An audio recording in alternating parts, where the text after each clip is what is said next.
By Abraham Cooper, Associate Dean at the Simon Wiesenthal Center, and Arsen Ostrovsky, Director of the Israeli Jewish Congress. Gentlemen, thank you for joining us today. And we'll start with you, Rabbi. What would you say the aim of the day was, and did it achieve it? Well, I think the main aim, from where I sat, was the fact that 3,000 young people came out. They're going to be the frontline soldiers in this battle, especially on campus, and kind of the passing of the torch to a new generation. That was definitely achieved. The other is to keep the pressure on the person who wasn't there. Mr. Guterres, who's the new head of the United Nations, and Nikki Haley, who's now a rock star in the Jewish world. She has 8 billion reasons for the UN to be listening very carefully, maybe do some behavior modifications. $8 billion is what the U.S. forks over to the UN.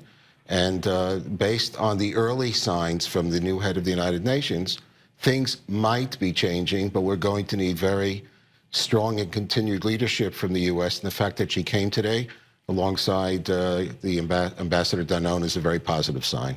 Aaron, is it something of a lost cause, though, to have this conference at the UN, given that the target really is college campuses where the BDS movement seems to be gaining some steam? No, I wouldn't say that at all. I mean, these, as Rabbi Cooper said, that many of the people that were there, young students, campus students, a lot of high school students as well, they're the ones that are going to be out there fighting this on a daily basis. So I think it was critical for them to be there, to be surrounded by their peers and a lot of the leaders of the Jewish and pro-Israel, and also not Jewish, but in the pro-Israel community that are fighting this, to learn from them, to talk about what is the situation, what are some of the tools they can use. So I think it was very productive in that sense. What are some of those tools? What were some of the recommendations? There's a lot of things. You know, we spoke a lot about how to fight BDS online. You know, there's multiple battlefronts today. The fight against Israel and the legitimization BDS movement online is key to that. So we spoke about how do we deal with that? How do we help? How do we equip them with the various tools to engage with the audience, to put forward Israel's message, to correct the misconceptions? We spoke about, you know, how to engage with progressive movement. So there are a lot of things that are discussed which should be very helpful for them in the future. Former Canadian Prime Minister Stephen Harper, he spoke out against BDS, and he says that it's really a new vehicle for the old ideology of anti-Semitism, which makes it acceptable. It makes it an acceptable way to be anti-Semitic by directing it at Israel, but it's the same thing. Right. Well, they've taken a page from the South African apartheid movement of the previous century, where it worked. You took a regime, said they were illegitimate and had to be removed. And this is a way of masking a new form, really, of anti-Semitism. I just want to add that not 10 days ago, I took a senior official from an Arab country that doesn't yet have relations with Israel to 4 or 5 startups in Jerusalem and Tel Aviv. And the reality on the ground in terms of the economic impact of this movement so far, I think, is essentially nil. The real issue is the long-range sort of afterlife of this kind of hatred, of demonizing the Jewish state and her supporters. That, I think, is going to be a much more difficult challenge to overcome long after the BDS is technically dead. Are there some members, though, of BDS who may be just misguided, who don't hate Israel, who don't see this as anti-Semitism, but have some legitimate concerns about the treatment or the status of Palestinians? Yeah, it's a fair question. You had Nat'l Sharansky there today, the great human rights icon, and I think he and others have pointed out that you have what's called the 3 Ds. If you have a double standard afoot, and Israel is the only country that you apply the boycott concept to, so whatever your emotional reaction might be, or the reasons you feel that you're being pro-peace, in fact, all you're doing is singling out, as Dershowitz says, you're singling out Israel as the Jewish nation of the world.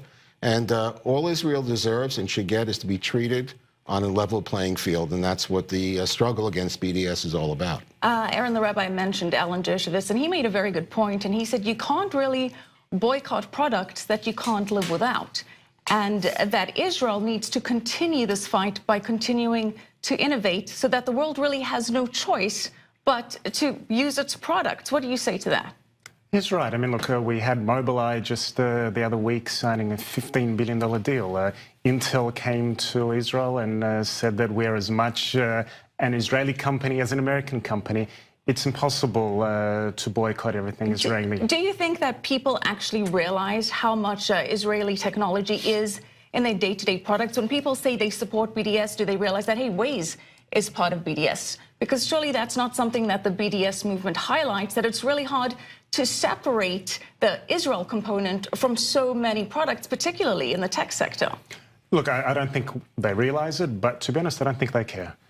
For them, it's purely as a tactic to try and continue the ongoing movement to single out and delegitimize Israel. Isn't that part of the fight to show that really Israeli products are integrated into so many things? So good luck boycotting them. It is, and we are doing that. We are highlighting the Israeli innovation, the technology, and saying, look, you can't boycott this know-how. The Israeli companies going to places like Africa and literally giving them water and electricity and light with the iPhones and Int'l, you name it. So we need to be getting that message out stronger, and I think we are doing that. And Robbie, do you see BDS as getting stronger or weaker, putting aside the conference that you had today? Well, I would say yes and no. It's getting weaker because in a practical bottom line dollar sense and the fact of the types of technologies that Israel is out there, it's not a battle that they're really looking to win.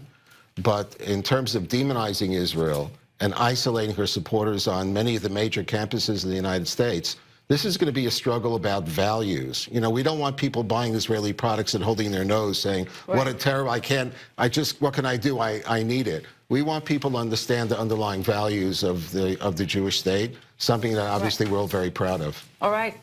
Good points. We're going to have to leave it there. Thank you so much, Rabbi Abraham.